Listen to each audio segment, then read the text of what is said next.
Sempre più stranieri nei matrimoni celebrati in provincia di Treviso. Un uomo o una donna con cittadinanza non italiana sono presenti in un matrimonio su 5, 12 su 100 sono misti, 8 su 100 hanno entrambi coniugi stranieri. I comuni con i numeri più alti sono naturalmente Treviso e poi Castelfranco, Montebelluna e Conegliano. Quanto alla nazionalità, i più frequenti sono quelli tra un italiano e una donna rumena, poi con donne di altri paesi europei, quindi ancora con mogli del Centro e del Sud America. Le percentuali crescono quando l'unione va in crisi. In questo caso, tra i divorzi, i matrimoni che coinvolgono stranieri sono 1 su 4.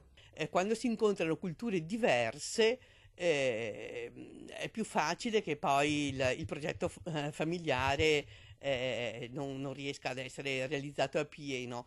E un po' si vede, può darsi che ci sia una maggior capacità di sopportazione in certe situazioni o in certe realtà o in certe culture, però la disgregazione è forte. E finché si va d'accordo tutto funziona, ma quando arriva la crisi si pone il problema di quale giudice è competente per il divorzio, quale legge si applica. La risposta è che in molti casi si può seguire la legislazione straniera e così spesso gli avvocati fanno a gara per depositare più in fretta del collega gli atti e scegliere la normativa più favorevole. È possibile nel nostro ordinamento scegliere che i rapporti siano in parte, quelli patrimoniali, anche quelli concernenti i figli, regolati secondo la legge straniera.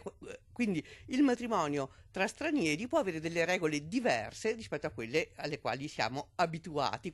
La questione si complica se di mezzo ci sono i figli. Quando il padre viene da paesi di religione islamica, ad esempio, e porta i figli in patria, per la madre la strada per riportarli in Italia è tutta in salita. Nei paesi europei, invece, la cooperazione internazionale agevola le procedure, anche se ci sono stati con i quali è difficile trattare, come la Danimarca. E quindi il rischio che eventuali istanze della mamma per riprendersi i figli che sono arrivati in paesi islamici col padre possano non aver alcun rilievo, alcuna considerazione da parte di quei paesi.